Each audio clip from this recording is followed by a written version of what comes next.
नमस्ते दोस्तों। Reliable technical के यूट्यूब चैनल में मैं जी राजेश आपका बहुत बहुत स्वागत करता हूं।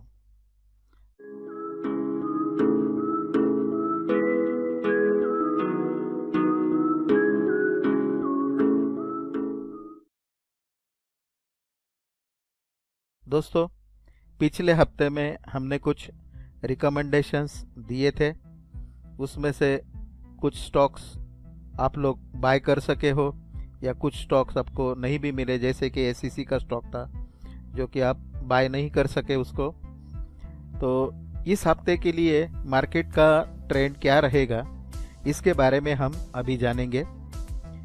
अगर आप देखेंगे तो निफ्टी जो है, निफ्टी स्पॉट जो है, ये निफ्टी स्पॉट 11,194 के लेवल पे क्लोज हुआ है और फ्राइडे के दिन मार्केट 21 पॉइंट से थोड़ा डाउन रहा है।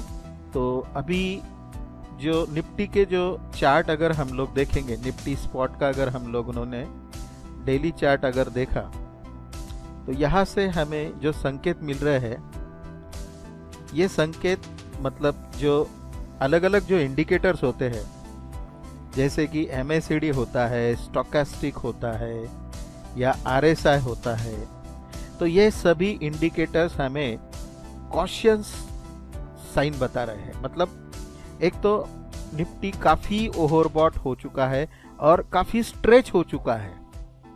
तो एक हो सकता है कि एक छोटा सा करेक्शन मार्केट में आ सकता है। हालांकि मार्केट 2 हफ्ते से 200 दिन का जो मूविंग एवरेज है उसके ऊपर ट्रेड कर रहा है, ये अलग बात है। लेकिन फिर भी ये जो जहाँ पे अभी मार्केट क्लोज है 11,194, यहाँ पे मार्केट ने एक अच्छा पैटर्न बनाया है। एक पैटर्न, अनयूजुअल पैटर्न यहाँ पे फॉर्म हुआ है। ये अनयूजुअल पैटर्न जो है, it is candlestick pattern, inside day and outside day pattern ये बन चुका है यहाँ पे। तो ये पैटर्न हमें ये सजेस्ट कर रहा है कि निफ्टी के लिए 10,250 के आसपास एक स्ट्रॉन्ग रेजिस्टेंस रहेगा। 10,250 के आसपास निफ्टी स्पॉट के लिए एक स्ट्रॉन्ग रेजिस्टेंस है और जब तक ये निफ्टी 10,250 के ऊपर क्लोजिंग नहीं देता है, या और आप 20 पॉइंट और अगर बफर में रखेंगे तो भी चलेगा, 10,250 से लेके 10,270, अगर क्लियरली 10,270 के ऊपर अगर क्लोजिंग आता है तो 11,270 के ऊपर अगर क्लोजिंग आता है तो ये निफ्टी स्पॉट 11,350, 11,450 और एक बार 11,500 के तरफ जा सकता है। फिलहाल ये संभावना है और एक तरह से ये रेंज बाउंड का भी संकेत दे रहा है। रेंज बाउंड का संकेत इसलिए है कि 2 दिन से मार्केट एक ही रेंज में घूम रहा है, 11,240, और नीचे का लेवल जो है वो 11,050 का है। तो ये एक रेंज बाउंड का संकेत है। तो इसका मतलब है दोस्तों, अगर 11,050 अगर मार्केट ने, निफ्टी स्पॉट ने अगर ब्रेक कर दिया तो ये मार्केट और भी नीचे आके शायद ये 200 मूविंग एवरेज जो है इसका वो 10,800 तक, अभी तो 10,630 का है, लेकिन 10,800 तक भी ये मार्केट नीचे आने के चांसेस रखता है, क्योंकि मार्केट ऑलरेडी काफ़ी ओवरबॉट हो चुका है और स्ट्रेच्ड है। और फिलहाल इस मार्केट की इस रैली में अगर हमने देखा तो सबसे हेवी वेट स्टॉक जो है रिलायंस, एक ही स्टॉक काफ़ी मतलब तेज़ी से बढ़ रहा है। रिलायंस ने गए इस मंथ में काफ़ी अच्छे रिटर्न्स दिए हैं और उसकी वजह से इंडेक्स जो है वो काफ़ी स्ट्रेच हो चुका है। तो मे भी इस हफ्ते में करेक्शन आ सकता है। तो इसीलिए हम लोग इस हफ्ते में इन्वेस्टर्स के लिए कुछ बाइंग का सजेशन नहीं देंगे। अगर हमें लगता है कि इस हफ्ते में कुछ स्टॉक्स किस लेवल पे हम लोग खरीद सकते हैं, तो उसके लिए हम एक अलग वीडियो बना के यूट्यूब पे हम लोग उसको पब्लिश करेंगे। फिलहाल इस स्टॉक के लिए हम अभी इस हफ्ते के लिए कोई भी स्टॉक्स रिकमेंड नहीं कर रहे हैं। तो चलिए निफ्टी के अगर लेवल्स की बात करेंगे हम लोग, तो ज्ञान का जो लेवल्स होता है, तो ज्ञान के लेवल के हिसाब से निफ्टी में जो रेजिस्टेंस आ रहा है फिलहाल 11,247 का रेजिस्टेंस दिखा रहा है, और नीचे के साइड में सपोर्ट जो दिख रहा है 11,141 का सपोर्ट बता रहा है। तो दोस्तों ये जो येलो बॉक्स में जो फिगर दिए गए हैं, तो ये निफ्टी के लिए स्ट्रॉन्ग हर्डल्स है, स्ट्रॉन्ग रेजिस्टेंस रह गए। 11,407 का एक स्ट्रॉन्ग रेजिस्टेंस है। उसके बाद मार्केट 11,500 और 11,620 तक जाने की संभावना है। और इसी ज्ञान के लेवल के हिसाब से अगर मार्केट 11,140 के नीचे अगर क्लोज होता है तो 11,088, 10,983 और वापस फिर ये 10,800 तक आने की चांसेस है। तो ये तो हमने देखा कि ज्ञान के हिसाब से ये मार्केट में मतलब ट्रेडिंग ज्ञान की लेवल से ट्रेडिंग हो सकता है। तो दोस्तों मार्केट को प्रेडिक्ट करने के लिए अलग अलग तरीके होते हैं। आप फिबोनाची रिट्रेसमेंट भी इसके लिए यूज कर सकते हैं। अगर फिबोनाची रिट्रेसमेंट के हिसाब से अगर आप देखेंगे तो अभी ये जो वीक का हाई है 11,240 का हाई है, ये वीक का लो जो है 10,953 का लो लगा है। तो 10,240 का एक स्ट्रॉन्ग रेजिस्टेंस मार्केट के लिए है। ये अगर रेजिस्टेंस ब्रेक करके मार्केट ऊपर चला जाता है तो 10,307, 10,049, 349, 10,383, 10,417, 10,459 इस हिसाब से मार्केट एक 40-40 पॉइंट की रैली करते हुए ऊपर की तरफ जा सकता है। और अगर समझो मार्केट ये जो 50% का रिट्रेसमेंट लेवल है, 50% लेवल जो होता है वीकली 50% रिट्रेसमेंट लेवल है, ये लेवल मार्केट में काफ़ी इम्पोर्टेंट भूमिका निभाता है। और अगर ये 50% लेवल अगर मार्केट ने निफ्टी ने ब्रेक कर दिया तो नीचे की तरफ मार्केट आएगा 11,063, 11,021, उसके बाद 10,593, 10,885, 10,843, 10,810 तक भी मार्केट आ सकता है। तो दोस्तों मैंने अभी आपको फिबोनाची रिट्रेसमेंट जो यूज किए जाते हैं उसके हिसाब से भी लेवल्स बता दिए हैं, और ज्ञान के जो स्क्वायर ऑफ 9 के जो ट्रेडिंग लेवल्स होते हैं उसके हिसाब से भी मैंने आपको मार्केट के लेवल्स दे दिए हैं।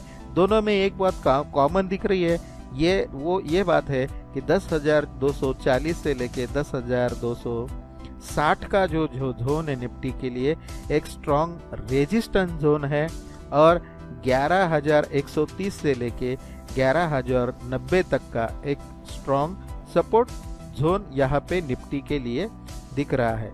अगर हम थोड़ा सा ऑप्शन चेन पे अगर जाके देखते हैं, हालांकि ये वीक में एक्सपायरी है इसीलिए हम इसको ज़्यादा इम्पोर्टेंस नहीं देंगे, फिर भी अगर आप देखते हैं तो 11,200 पे भी अच्छा ओपन इंटरेस्ट, इस स्ट्राइक प्राइस पे अच्छा ओपन इंटरेस्ट डेवलप हुआ है। उसके बाद 11,300 पे भी ओपन इंटरेस्ट है, 11,400 पे भी है और 11,500 भी है, 500 पे भी।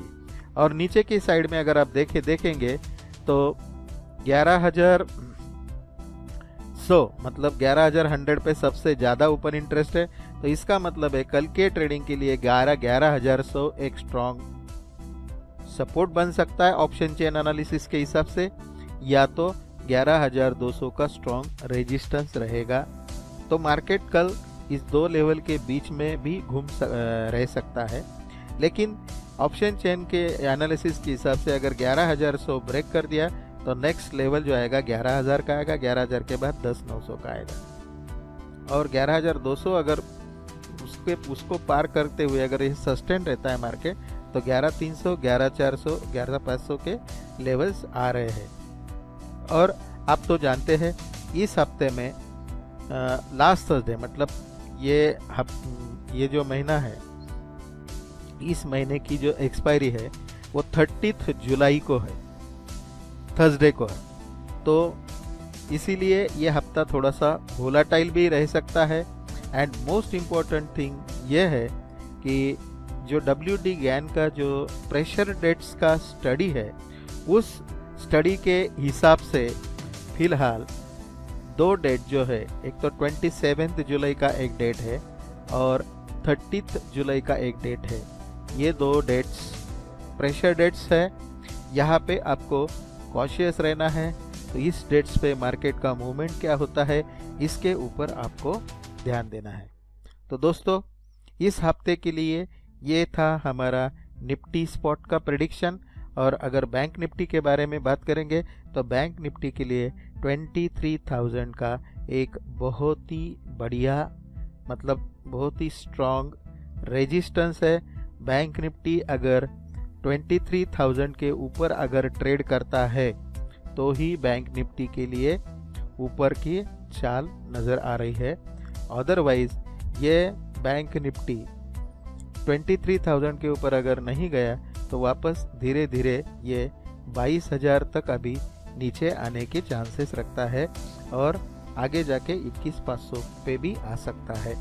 तो बैंक निफ्टी के लिए जो स्ट्रॉन्ग हर्डल है, ये स्ट्रॉन्ग हर्डल जो मैं बता रहा हूँ वो ऑप्शन चेन के हिसाब से बता रहा हूँ। अगर आप ऑप्शन चेन का एनालिसिस करेंगे तो आप देख सकते हैं यहाँ पे कि सबसे ज़्यादा ओपन इंटरेस्ट जो बन रहा है अभी, ये देखिए 23,000 का जो लेवल है वहाँ पे करीबन 9 लाख कॉन्ट्रैक्ट्स है कॉल ऑप्शन में। तो इसकी वजह से हम लोग ये गेज कर सकते हैं कि बैंक निफ्टी को 23,000 का एक स्ट्रॉन्ग रेजिस्टेंस है और 22,500 का एक स्ट्रॉन्ग सपोर्ट बन सकता है। और उसके बाद सीधा सपोर्ट जो आता है वो 22,000 का सपोर्ट आता है। और बैंक निफ्टी अगर 23,000 क्रॉस करके अगर ऊपर चला जाता है तो 23,500, 23,800 तक भी ये 23,800 तक भी ये ऊपर जा सकता है। तो दोस्तों, ये रहे हमारे बैंक निफ्टी और निफ्टी के इस हफ्ते के प्रेडिक्शंस। तो इस हफ्ते के लिए आपको काफ़ी कॉशियस रहना है। इन्वेस्टर्स के लिए यह हफ्ते में इन्वेस्टमेंट से अगर आप दूर रहेंगे तो काफ़ी अच्छे वैल्यूएशंस में आपको आगे जाके स्टॉक्स मिल सकते हैं। अगर समझो इस हफ्ते में भी करेक्शन नहीं आया तो मे भी नेक्स्ट वीक में करेक्शन आ सकता है। सो याद रखिएगा, इस हफ्ते में हम बाइंग के लिए कुछ सजेस्ट नहीं कर रहे हैं, खाली हमने जो लेवल्स दिए हैं उसे आप फॉलो कीजिए, उसको आप देख के मार्केट में इंट्राडे ट्रेडिंग में अगर आप इंट्राडे ट्रेड करते हो तो इंट्राडे ट्रेड करके एग्जिट ले सकते हैं। तो इस हफ्ते के जो ट्रेडिंग वीक है उसके लिए मैं आपको बहुत बहुत शुभकामनाएं देते हुए ये वीडियो मैं यहाँ पे ख़त्म करता हूँ। दोस्तों, अगर आपको हमारा चैनल पसंद आता है तो लाइक, शेयर और सब्सक्राइब करना मत भूलिए। बेल नोटिफिकेशन के आइकॉन को भी प्रेस कीजिए ताकि हमारे नए नए वीडियो आप तक जल्द से जल्द पहुँचे। धन्यवाद।